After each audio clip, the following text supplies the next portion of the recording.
Hey everybody, Logic Hog is here playing Project Hospital, and we just hired a lot of personnel to open up hospitalization in the general surgery department. We only have to do a couple more things where we need a daytime and nighttime janitor. Uh, I don't want someone to show up hungover. I don't really care if they're late whenever they're janitor. We're going to have a lot of janitors. So again, let's re-roll. Don't want anybody expensive, but I don't want anybody with like super negative traits. So I don't care again. Being a little lazy, taking time eating food is fine. And I think I want 2 janitors at all times.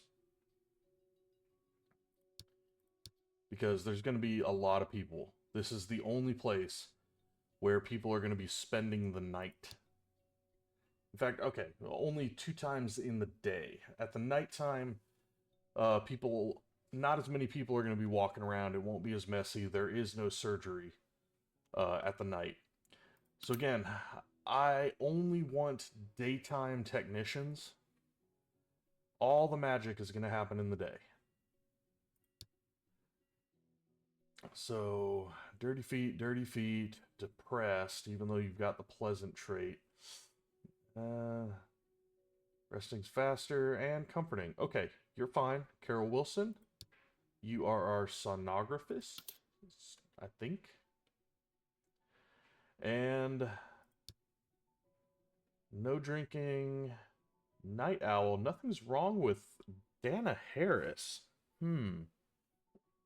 And she's got the pleasant trait. I'm going to buy her as an exception to what I just said. Where Dana Harris, you're going to keep cardiography open at night. I'm willing to gamble.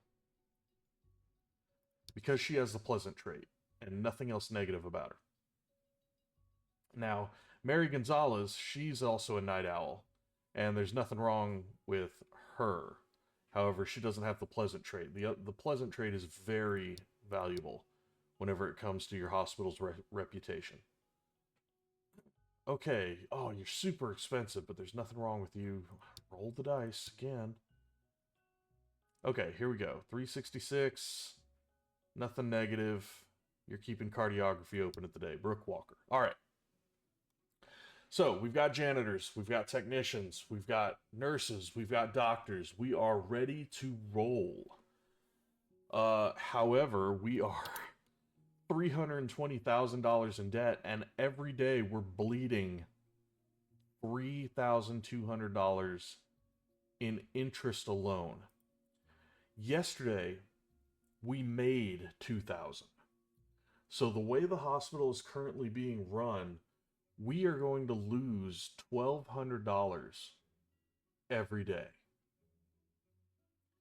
And that's not including all of the people I just hired. So now you understand where this is a sink or swim for the hospital, where we are probably going to have to take off a loan to handle our interest. And we're going to have to start taking in a shit ton of patients. But the machine is set up. We have a working emergency room. We have a working surgical department with hospitalization. Let's watch the gears turn. Dear God, I hope I didn't hire too many people. Oh, crap. Oh, shit. Oh, this is either really good or not good. This patient immediately needs the intensive care unit. Okay. Shit. How am I going to do this? Because I have no money. None. ICU. They're waiting for the bed. Because I kind of want to put the ICU on the second floor here, but that's expensive. We're going to have to do it. Lisa Adams, let me pin you. Just make sure I don't forget you. So, we're going to have to build up. I need to add a new floor. I don't want to copy anything. I'll do it myself. And I need an elevator right there because I want to put the ICU on the second floor of the emergency room. It functions like exactly the same as a hospitalization unit would in another ward. So let's just go ahead and put the elevator right there. Wall it off. Wall it off. And open the doors to the elevator. There we go. Now people can get to the elevator. On the second floor. All right. This is where the intensive care unit is a little expensive. However, I'm not, because we don't have the money to fully equip it. And it's not really heavily used yet. I need doctors on call. I need nurses. I need the ICU itself and a cleaning closet. And yeah, there's no clinic or anything over here. But to leave the intensive care unit, you need to be absolutely certain of the diagnosis, because this is where people go when they're about, like, you are going to die, unless you get in here. So let's see. How much was this again?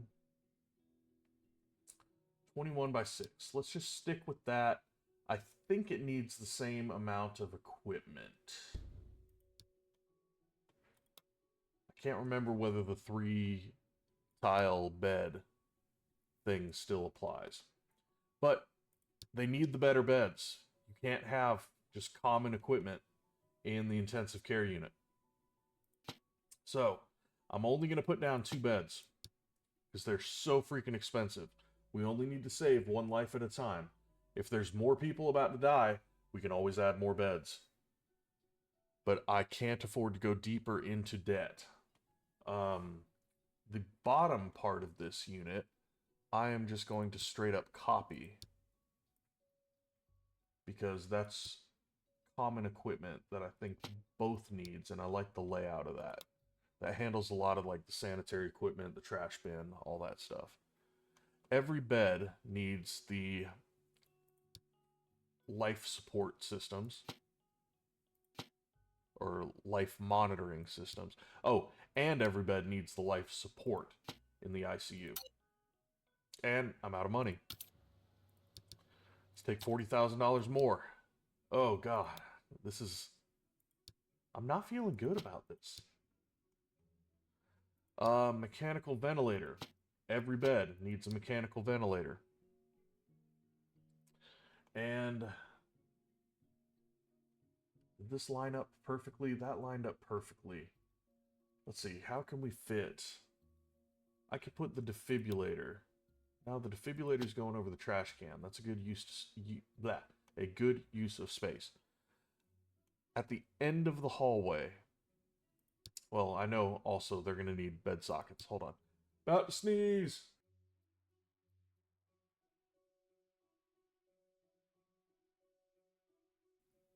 Okay. Powerful sneeze. Ooh.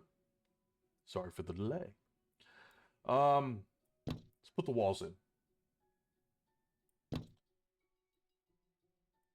There. So now I can put in the bed sockets.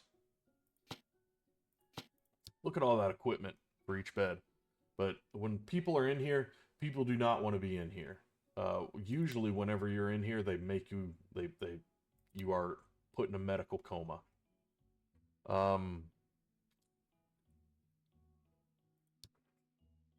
I need 2 equipment tables. I'm going to sacrifice the space of 1 bed because, again, we're not going to need more than just this for the intensive care unit, for the entire hospital. So I'm going to go ahead and sacrifice the space of 1 bed in order to get space for the equipment that we're looking for. And I'm going to sacrifice the space of 2 beds because I want specifically stretchers. You don't just walk in and out of the ICU.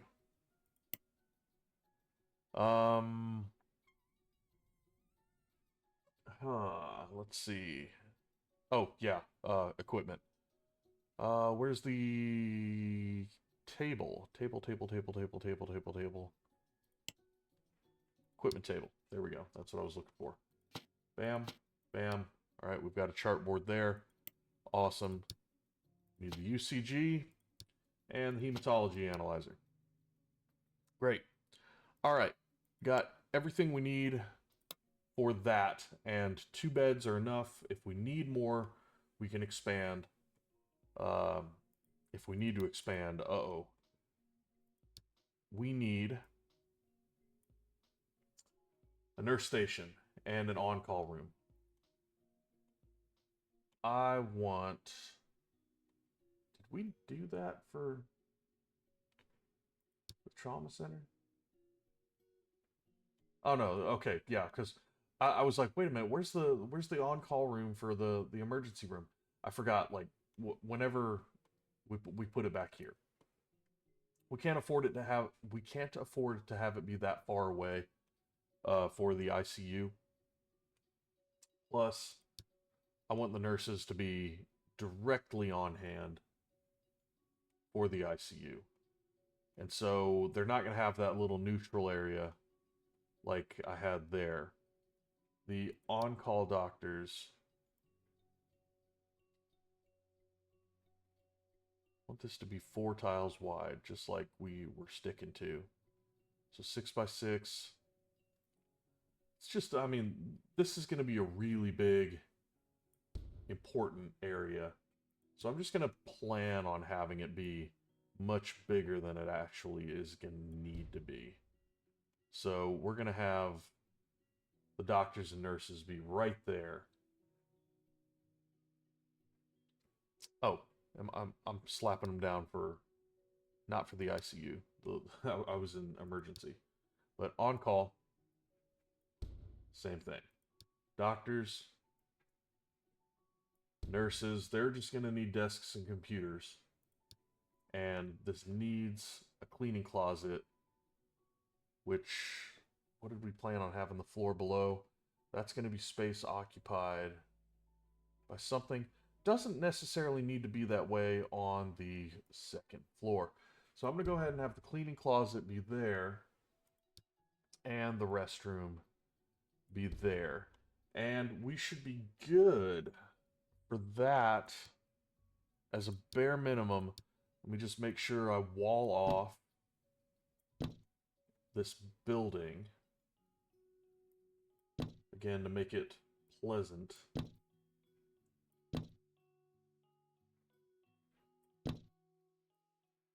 For now. So again, I want it to look like 3 separate buildings connected by walled-in hallways, if anything. So, let's see. Room.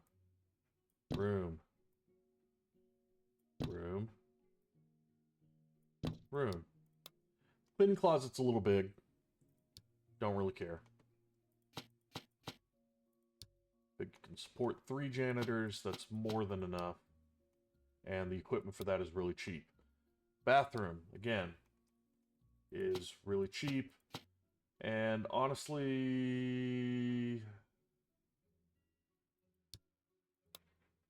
3 toilets should be enough. 2 sinks, 2 mirrors, and a hand dryer. 1 door going in. Let's put a trash bin in there, just for realism's sake. And the intensive care unit. I don't want it to be black. It's like you're coming here to die. The intensive care unit. Let's make the intensive care unit orange. No particular reason. Just want it to be a different color.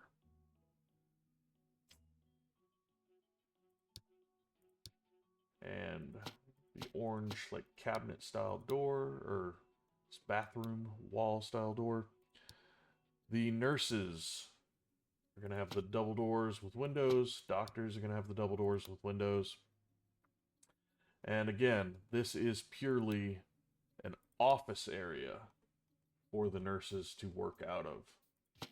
So, just want 3 nurses for now, because they're going to be traveling left and right. And I want 2 doctors for now. Because I can't afford to splurge anymore with equipment, even for the sake of making it look realistic. There, each office gets a printer. The nurses need an equipment cabinet. And I'm going to give them 2 meal trays. Stretchers are going to be located everywhere. Wheelchairs are going to be located everywhere.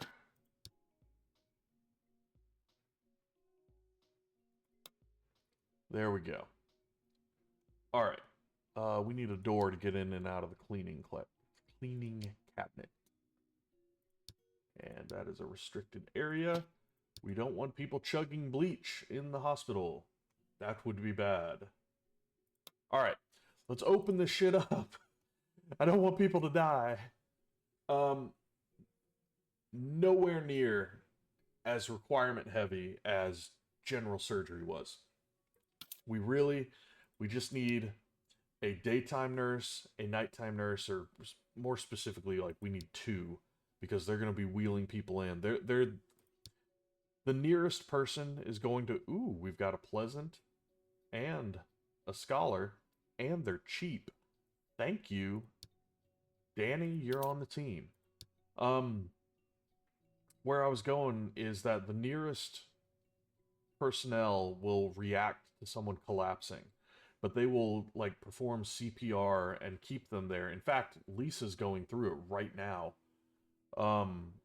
where then the nurse from the ICU will come and get them. Let's see. Robert has nothing wrong with him. Do I want 2 day and 2 night? Can I afford that? Well, I'm getting really good candidates for really cheap. Yeah, let's get 2 day and 2 night. Because again, the goal, what's going through my mind is like, all right, if someone's responding to a collapse and then someone collapses in their bed, nobody's going to be there to save their life.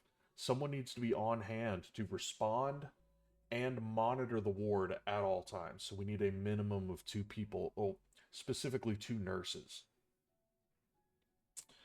Let's see. You have nothing really negative because slow learner, but you're the highest rank we got. All right, you're on the team. We got 2 daytime, 2 nighttime, and really, you have the option of hiring anesthesiologists, which are specialized, like, basically what they're good at is they're just good at keeping people alive when they shouldn't be. However, I value the differential diagnosis more than the anesthesiologist. Even though this is the intensive care unit and the goal is to keep people alive, period, I would much rather find the problem and solve the problem faster by having differential diagnosis. And so, great. We got 2 doctors. Enable hospitalization out of the intensive care unit. And the daytime doctor has Pleasant. So, nice staff. Oh, I nearly died, but you were such a nice person. Ah. Okay. Who is that person that is nearly dying on me? Where you at? Ah, look for the stretcher. Did they get them into the emergency room yet? Was it Lisa something? Or, oh, I was just looking at her. What? No. Who's nearly dying? Lisa Adams, hospitalized. Hospitalized.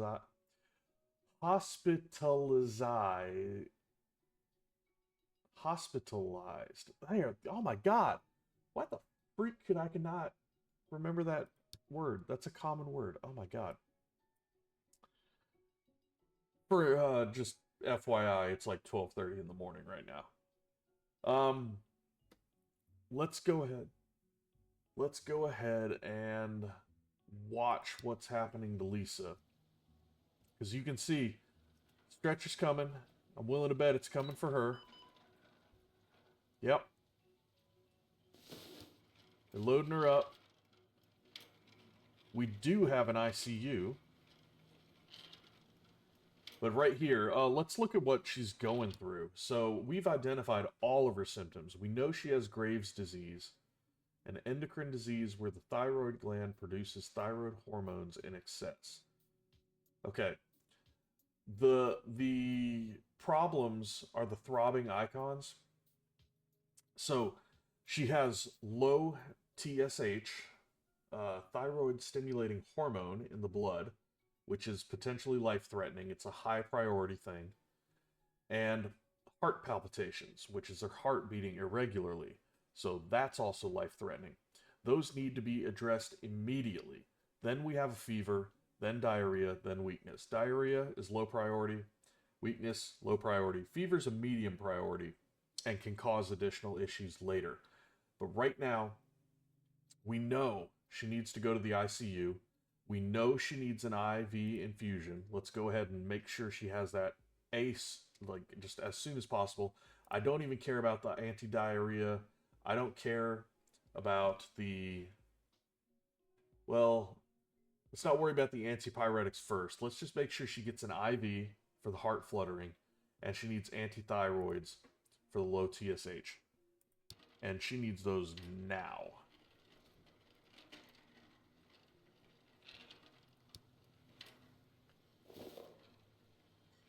And this is where having that doctor and nurse on hand at all times really helps, because then the nurse is going to check up and be like, oh, you know, hey, you need something. The doctor comes in and they're actually giving the IV.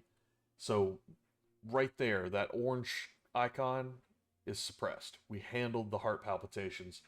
We saved her life. So we met that goal. We saved a patient after a medical collapse, saved her life. She's not okay yet, but I get one really good candidate at the lowest rank possible during the next hiring process. Not really good.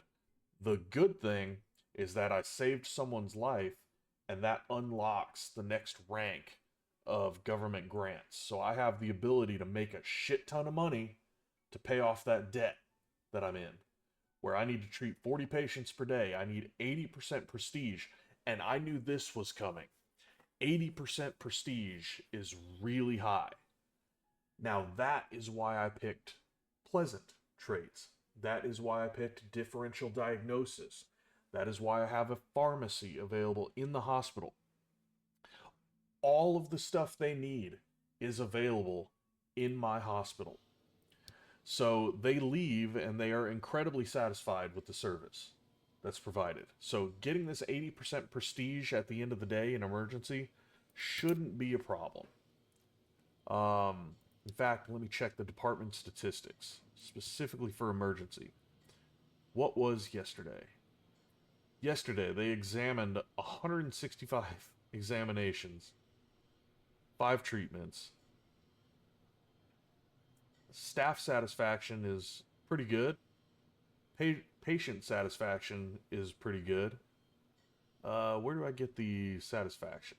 Like the percentage? Oh, the prestige right here. Yeah. So prestige alone. I don't know why it's giving me 2 different numbers there, because it says I got 4.5 stars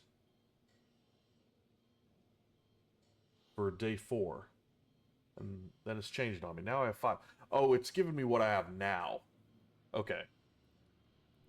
Yeah, so like right now we're doing really, really good. No dead patients, staff satisfied, patient satisfied. We got 5 stars for day 5 so far. which is great because continuing, we're halfway through the day shift, things are looking good. But man, Lisa Adams, she's got a breathing tube. We do not know how long she's going to be here.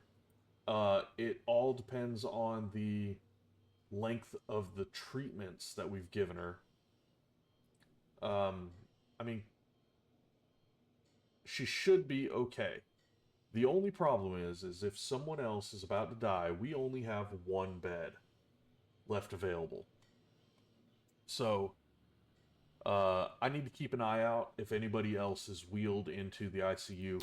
However, I think it pops up with a warning saying like, "Hey, by the way, you no longer have any space available." Um, my main concern now is cash. We are going to be bleeding cash because we hired so many people. And we spent $230,000 building the facility. Man, I'm still not confident. Like, I'm still not 100% confident this is even going to work. But we have someone being wheeled into general surgery. They don't know what they have yet. Let's keep an eye on him. See his experience. Because they sent him in. They know he needs to be in general surgery, but they don't know what he has yet. There's one hidden symptom. They're wheeling him in for examinations, probably. Ultrasonic? Yeah, ultrasonic. So they're going to check his bladder and his kidneys. May need kidney surgery.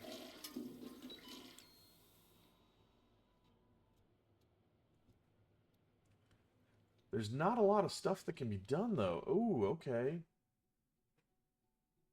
We may need to go deeper into the hole.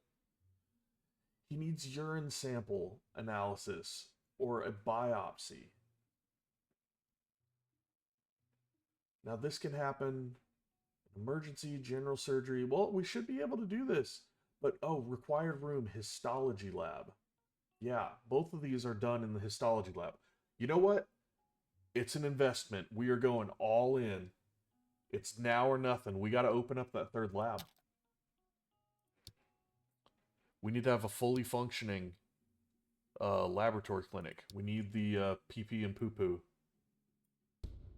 lab.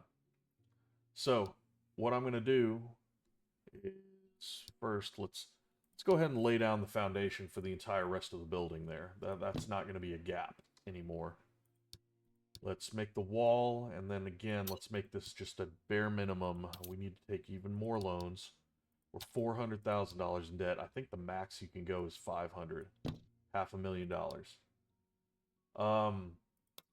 This lab, we're gonna set it up the same as the other labs. Where, oh, I'm freaking out.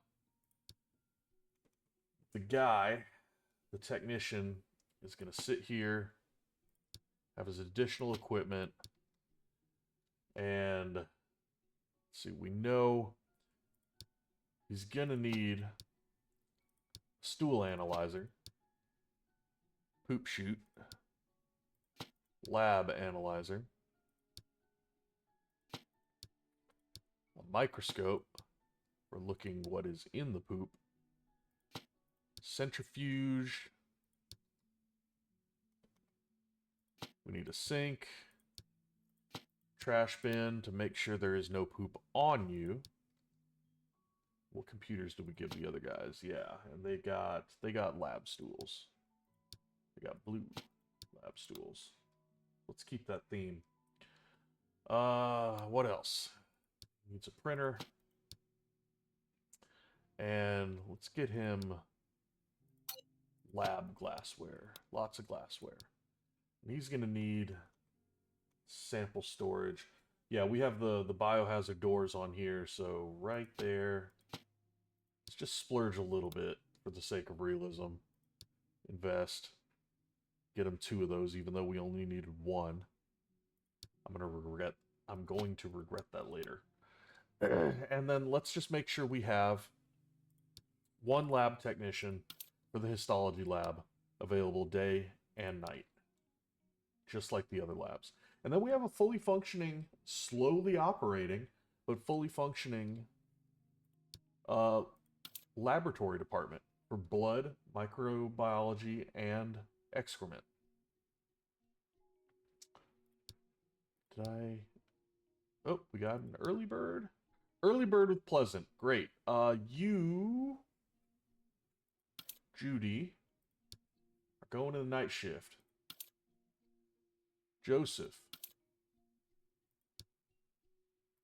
you're on the day shift. Early bird with Pleasant. That's great. Worth it. Okay. So now we have a fully functioning lab.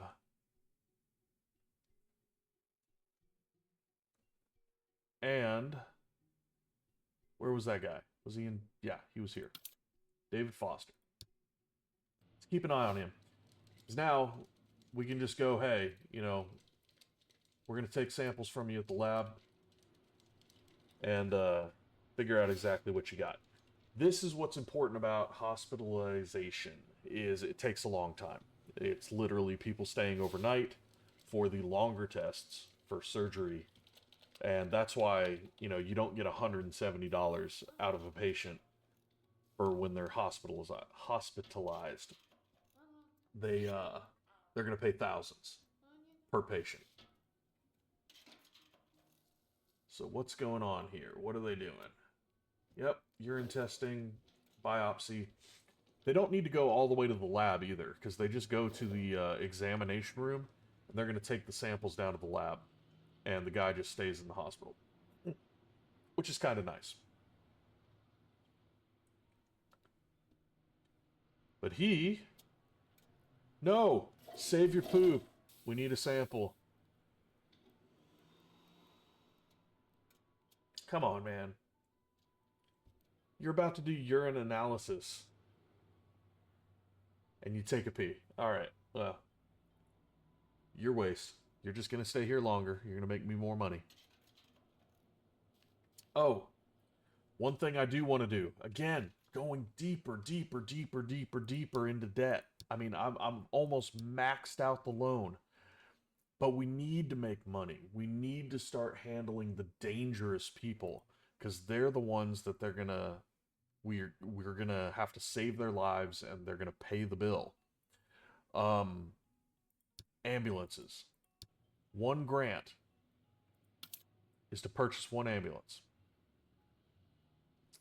and that increases ambulance patients per day for 2. So I know I'm gonna get 2 high-income patients just by buying one ambulance. So I need more loan. I'm almost maxed out on loans. Oh dear God. I may have made the wrong decision. Seriously. I've created several successful hospitals, but I've also tanked a lot of hospitals by doing this exact thing, where you invest too much too soon, and you just get yourself into a hole where the interest can't provide what you need. You're literally bleeding faster than you can get it back. So, okay, we have one ambulance. Now, that guy's going to go and take just 911 calls and drop them off right here where our nurses can save their lives, send them to surgery. And usually we will only get stuff that we have available. So most of our stuff is going to be general surgery people. And then every now and then you'll get the odd one out, or a misdiagnosis that it's like, oh yeah, you know, you need your intestines removed. Well, we can't do that here. Employee leveled up. Good for you. That's just less money for me. Just he gets a raise. We have one person in the massive massive surgery department that we made. We have one guy in one bed. And he's really not going to pay a whole lot, because he's not going to need surgery. Yeah, he just needs anti-inflammatory drugs. So I'm going to go ahead and diagnose him right there. And he'll be fine. He has to stay overnight, but he's only going to be paying $360. Am I taking all of the people I need? Okay, I can get 5 ambulances and take even more patients. I get 10 more patients, which is like a 20% increase. 25 or and they can actually pay because they have insurance. They'll pay 120 of what they're worth. But I don't have the money. Even if I take a full loan, I don't have the money to buy 5 ambulances yet. But what do we get if we perform one surgery? Okay, we get $50,000 if we perform one surgery. That is a good amount to take a chunk off of our daily interest. So let's just kind of get through the day, see how much. I've got $22,000. Let's see how much we have to pay at the end of the shift, or just the night shift. Because now we're going day by day. Oh, I totally forgot. We've got 30% less patients today. So today's going to be a weak day. We shouldn't judge the success of our hospital based on just today. We have another person in general surgery. But, oh, okay. They need a more severe treatment.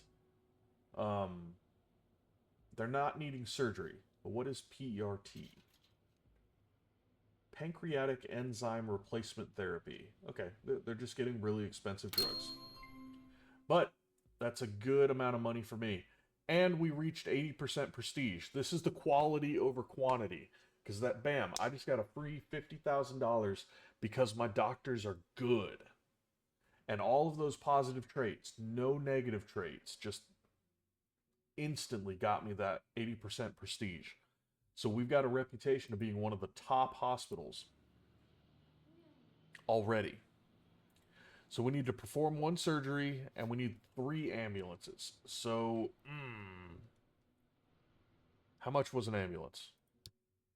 And what do I get if I purchase 3 ambulances? Then I get 9, or I don't know. Increase ambulance patients per day to 3. I don't know if that's 3 per ambulance, but I need to get that grant out of the way because that's closer to 5. All right, $3,500 for an ambulance. I'm going to go ahead and slap that grant down. Let's knock that out of the way. Because again, more ambulances, more patients, more money. I'm just a little afraid that we are bleeding faster than we can heal whenever it comes to money. All right, treat 30 patients per day at emergency. At the beginning of a day, that's going to be real easy. We're expecting to take 50 people now. And I get 10 more people once I get another $70,000 for 2 more ambulances. And then we're going to be maxed out on ambulances. We're going to be a heavy operating emergency room. Oh shit. This video's long. So, okay. I'm going to stop recording here. I kind of got lost on time there. Looked at the clock and I'm like, all right, well, damn. But this is the make or break moment where, all right, we've got everything set up. We've got everything set up correctly. But are we losing money too fast? I don't know. We are about to find out. Until then, Logic Hogs out.